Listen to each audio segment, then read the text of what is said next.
G'day, Nils Vesk from Ideas with Legs. Thank you so much for joining us today in this episode where we're going to be doing something a little bit different. We're going to be celebrating, I don't know if you know about it, but this is now World Creativity and Innovation Week. Now, this isn't an idea that I've just come up with. This is the United Nations World Creativity and Innovation Week. And why is it important? Well, all of this whole week and the International Day is about how to encourage creative and innovative thinking. And if the United Nations think it's important, I think we should all think it's important as well. And so here's why it's so important, is that wealthy nations out there at the moment understand that creativity and innovation plays a major role on their economies, both the creative economy and also in what we would say the innovation economy. Now, the creative economy of some sorts is around $2.5 billion a year, which might not sound that a lot, but it relates to things like the visual arts, design, new media, performing arts and publishing and the sorts, and generates close to about 30 million of these jobs each and every year. And this space is continuing to grow. We also then have the innovation economy.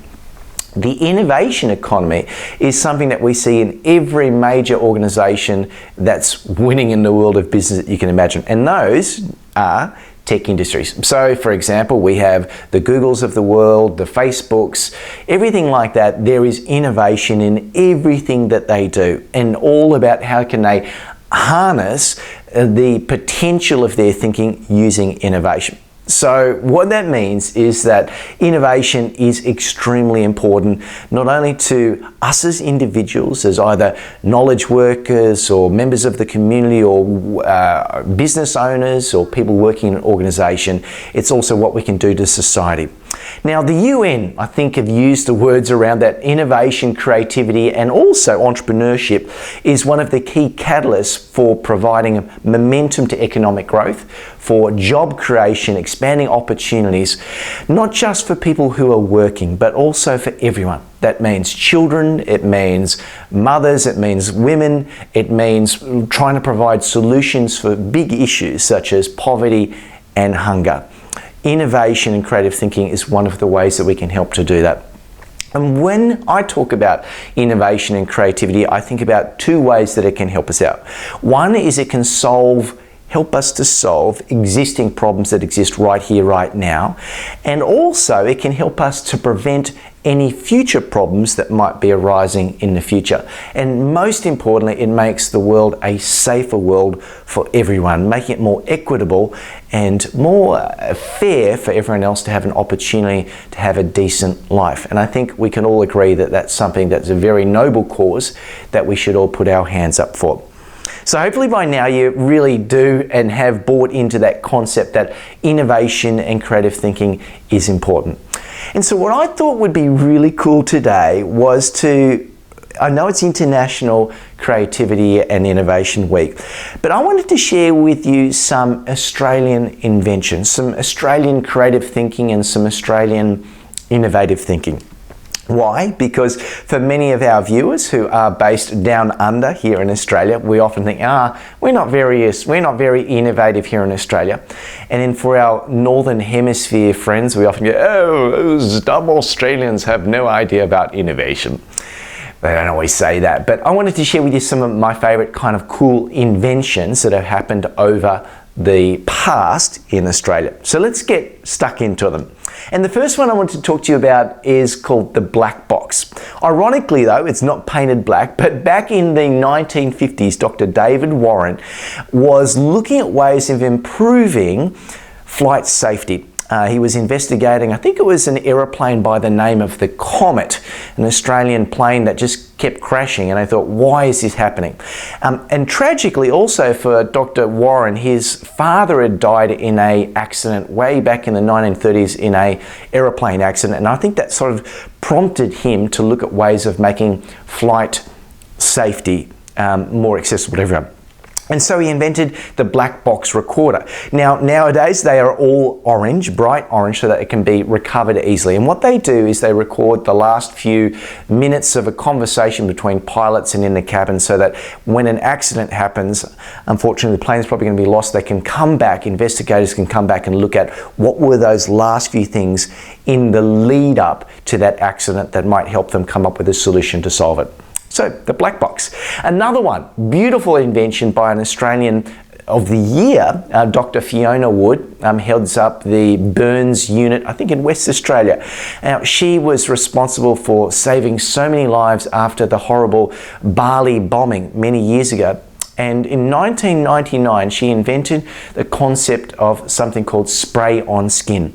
Now, what spray on skin basically was for people who were recovering from burns is they would take a certain amount of fresh skin and then put that into a petri dish and grow more skin cells. Then they would put that into a spray, into an ability to spray that on so that the skin would repair faster, reduce scarring, and also reduce infection, which is a massive challenge when it comes to the world of burn recovery. So, spray on skin, Australian invention.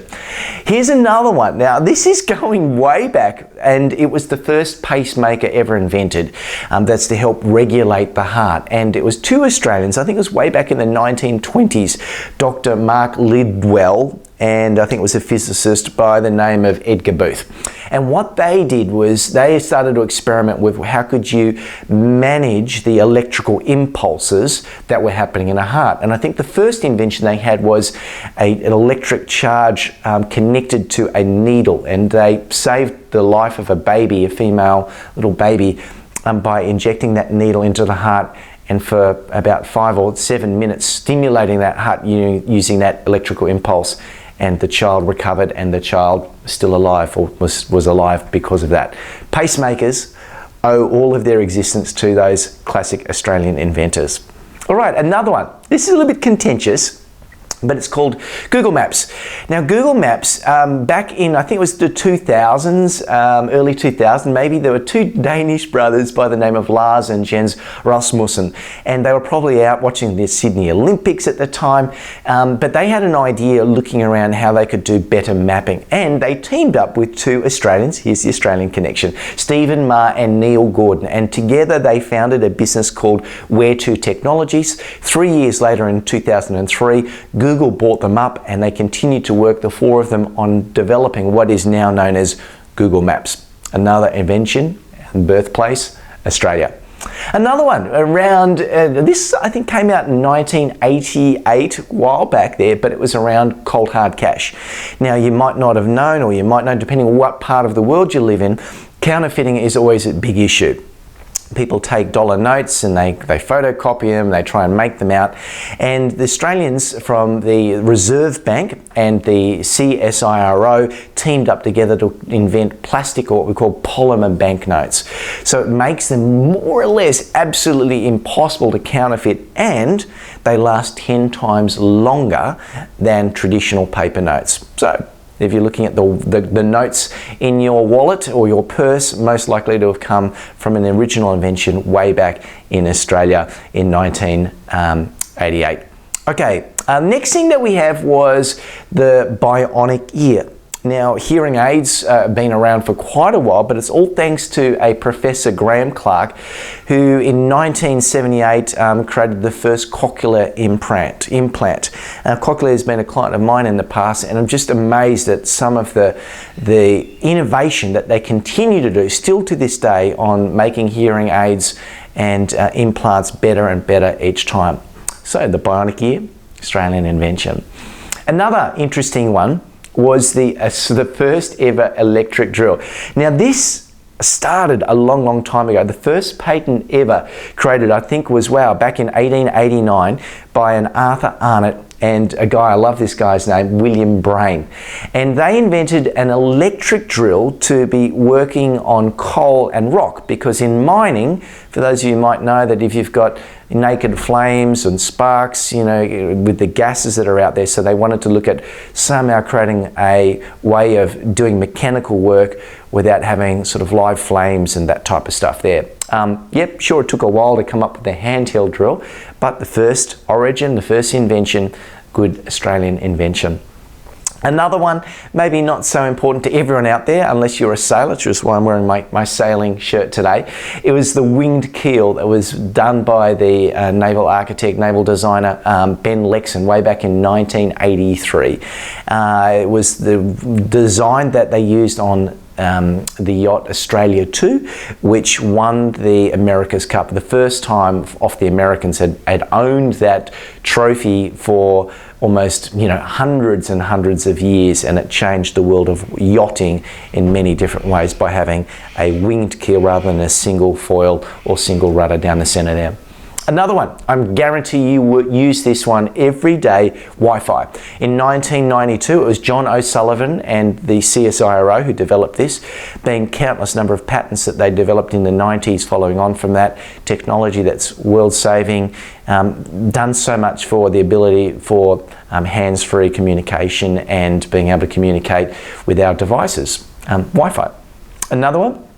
And for those of you who may be expecting babies, ultrasound, well, Oz Sonics was a spin-off of the Australian Sonics Commonwealth Research Laboratory, which was looking at the use of ultrasound way back in the 1950s. But it was in 1976 when they first commercialised the ultrasound scanner, and the rest is history. So if you're wondering where those scans come from, you can thank the Australians for that one.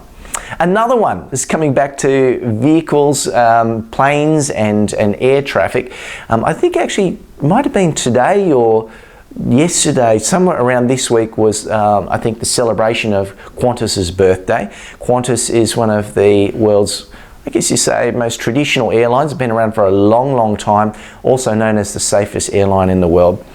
So there was a employee, I think Jack Grant in 1965, who invented the inflatable escape slide and raft. Hopefully we never have to use that at all, but Australian invention there.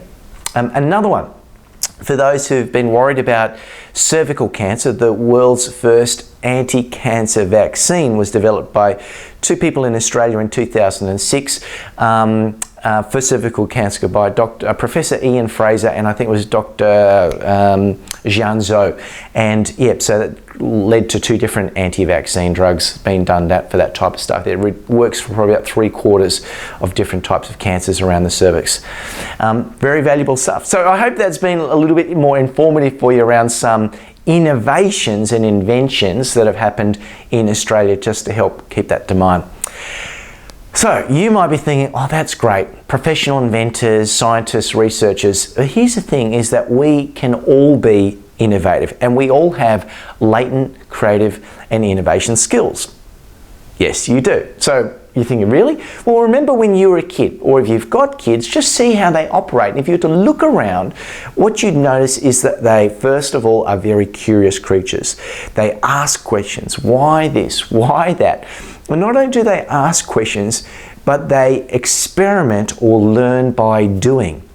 They grab this bit of food and that food and they try and, add a bit of soil to it and put it in their mouth. But they are continually looking at experimenting to create new innovative ideas. Yes, and that's what innovation is. It's about combining things, it's about pulling things apart and exploring. And the only reason why we've lost this was that we were abducted. We were abducted by aliens. The aliens first came in a form of education. Yes, sir, no, sir. Yes, madam, no, madam. 3 bags full, sir.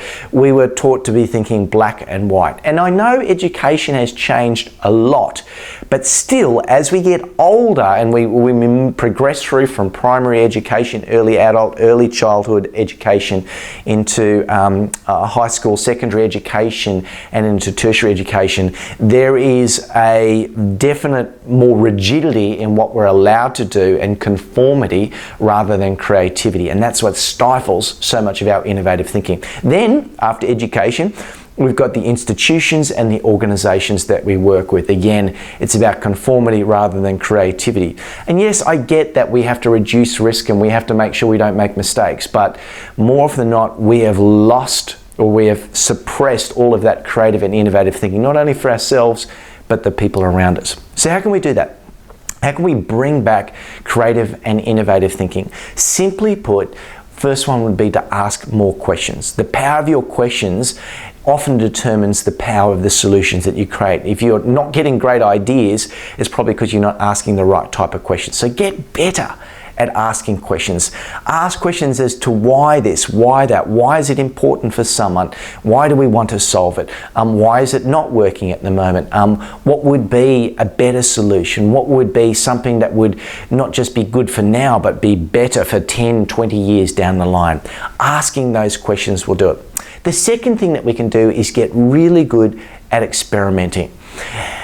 Now, you're freaking out now probably, but when we experiment, there's risk. Yeah, but if you can look at what's the smallest, fastest way we can test this at minimal risk, but increasing our certainty, that's where we can get great innovative leaps. So the motto for this is spend a little, but learn a lot. So how can we spend a little, but learn a lot? Create an idea, hypothesis around it.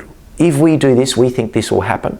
Build a prototype, test it, and then learn from it. Plan your next experiment. Do the same.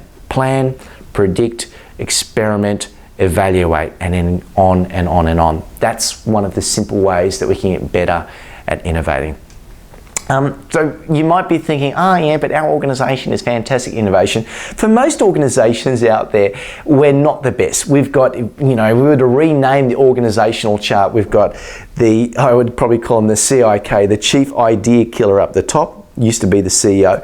Then we have the COO, the Chief Obstacle Officer. We've got the CTO for the tech, which is the Chief Thwarting Officer. And then we've got the CFO, the Chief Fear Officer. Then underneath them, we've got the Misinformation Manager. We've got the, the Happiness Retarding Manager, the HR Manager, the Severity Counsel, the Risk Analyst, the Naysayer Consultant, the Status Quo Coordinator, the Senior Avoidance Officer, the Blame Others Technician, and the Process Complexity Advocate. I'm sure we all know that organizations often, just by their very nature, are designed in a way to kind of kill innovation. So if you're in an organization like this, it's time that you start to stand up for your right to innovate. Stand up for creating a better future, not only for yourself, not only for your organization, but for the industry and for the worlds that we live in there. When we can do that, we're going to create a better environment for all of us. Okay, so just to wind this thing up, I wanted to say one of the ways that we're looking at celebrating this International Creativity and Innovation Week is by giving a couple of giveaways. We always love to give free stuff. And this particular, for the next, I think it's a week or so, I can't check the exact dates, we're going to give away a number of different things. We're going to give away an innovation mentorship, a number of innovation mentorships, and we're giving away a number of our innovation books. So to find out more about these, head to ideaswithlegs.com/giveaway. That's it, ideaswithlegs.com/giveaway, one word. And in that, you'll find out more about our innovation mentorship. So why a mentorship? Well, I found that when we work with clients, we often include certain amount of one-on-one mentoring with our leaders and some of our innovation clients. We find that that's often the best way to get people to realize how innovative they are and to test with them. And so part of that package involves a number of sessions with yours truly, based and valued of over $4,000 there, access to our online program so you can do it yourself in your own time, a copy of all of our hard copy books, and also an innovation diagnosis. And I think the value is well over $4,000, $4,600 or something like that. So check that out. The other thing that we're giving away is some of our books. My mum tells me this is an awesome bestseller. One of the books called Ideas with Legs, and my ex-girlfriend's ex-boyfriend wrote another book called Innovation Archetypes. So we've got Ideas with Legs and Innovation Archetypes, both really cool books that we're giving away some hard copies of, and we're also giving away some soft copies, some ebook versions of those. So again, to check them out, head to ideaswithlegs.com/giveaway. So That's it from me. I hope that's given you some value just to think about, you know what? Innovation and creativity is important. The UN have made an international week for it, and next week there's actually an World Innovation and Creativity Day. So please, if you can, celebrate it, bring it to the attention of the people around you, because when we can start to think of a brilliant idea, then we can actually create brilliant ideas. We can create great prototypes, great new products, great new solutions, and make the world a better place, not just for ourselves, but for everyone. Thanks for joining in. We'll see you next time.